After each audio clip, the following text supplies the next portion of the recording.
and the Russians will not voluntarily withdraw themselves. They've got control of Crimea, they've got control of a land corridor through Mariupol into the Donbass, and as I suggest, they will eventually get control of those two Donbass provinces. Joining us this afternoon is Lord Dannatt, former Chief of the General Staff. Lord Dannatt, welcome to the show. Thank you very much. Good afternoon. It's a pleasure to be here. Well, it's great to have you and your expertise and all your experience. Just give us an update on where you think things are on the ground. We've heard lots of different reports. How much ground have Russia actually made at this point?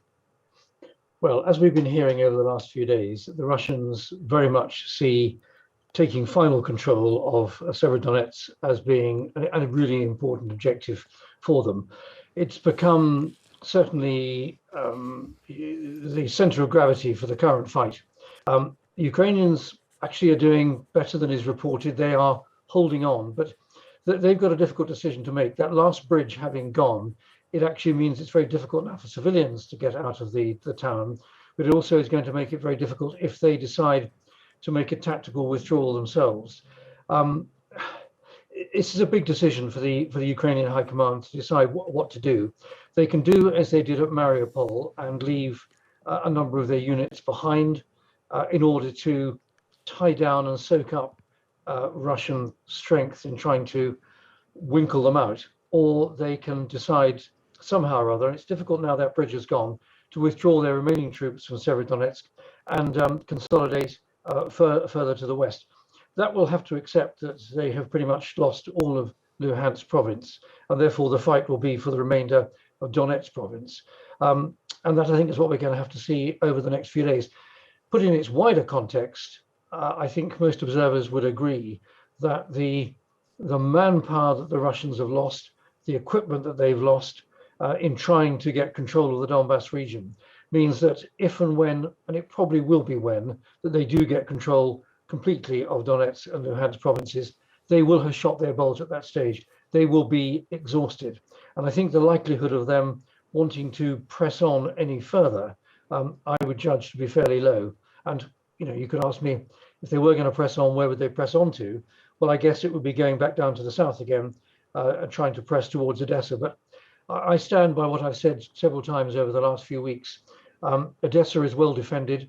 Any thought of mounting an amphibious operation from the sea, I believe, has gone right back when they lost their flagship. So the battle for Severodonetsk is the key battle at the present moment, and we need to watch that one very carefully.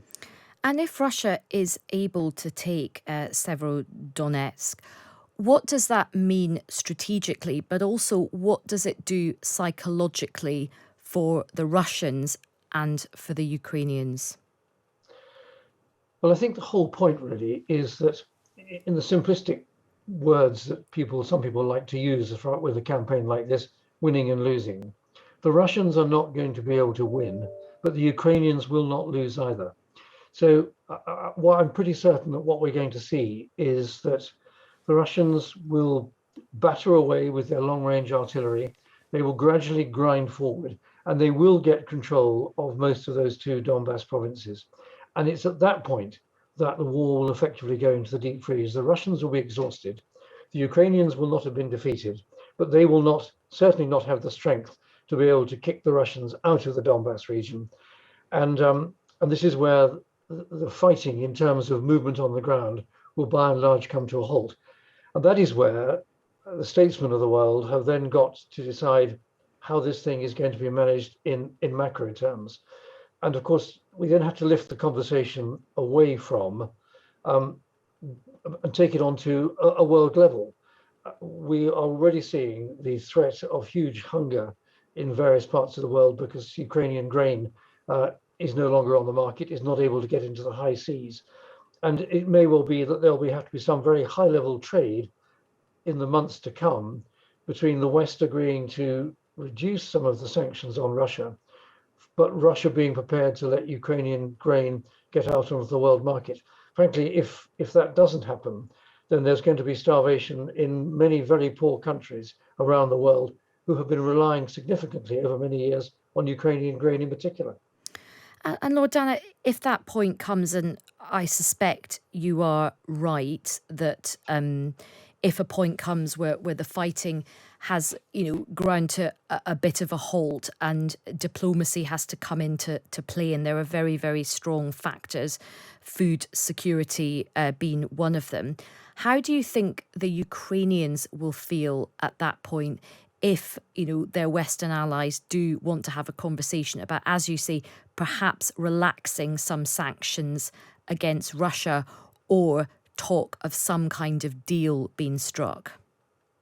Well, what the West absolutely has got to do is not put pressure on Zelensky and the Ukrainian government to make concessions. That would be totally wrong, and would perfectly reasonably give the Ukrainians the opportunity to say, well, the West talked a good talk. They gave us a certain amount of weaponry and help and training, but then in the end, they sold us down the river.